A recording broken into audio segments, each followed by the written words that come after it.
వేమిరెడ్డి ప్రభాకర్ రెడ్డి జన్మదినం సందర్భంగా 13వ ward councillor పుట్టా లక్ష్మీకాంతమ్మ, అన్నవాడ దేవస్థానం మాజీ చైర్మన్ పుట్టా లక్ష్మీ సుబ్రహ్మణ్యం నాయుడు ఆధ్వర్యంలో 100 మంది రక్తదాన కార్యక్రమంలో పాల్గొనేందుకు బుచ్చరెడ్డిపాలెం నుంచి నెల్లూరుకు బయలుదేరారు.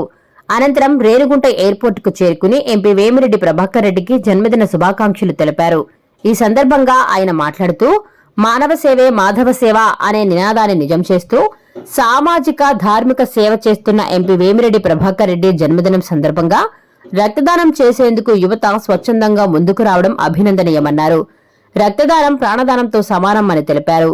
వేమిరెడ్డి ప్రభాకర్ రెడ్డి రాజకీయాలలో తనదైన శైలిలో చెరగని ముద్ర వేసుకున్నారని చెప్పారు.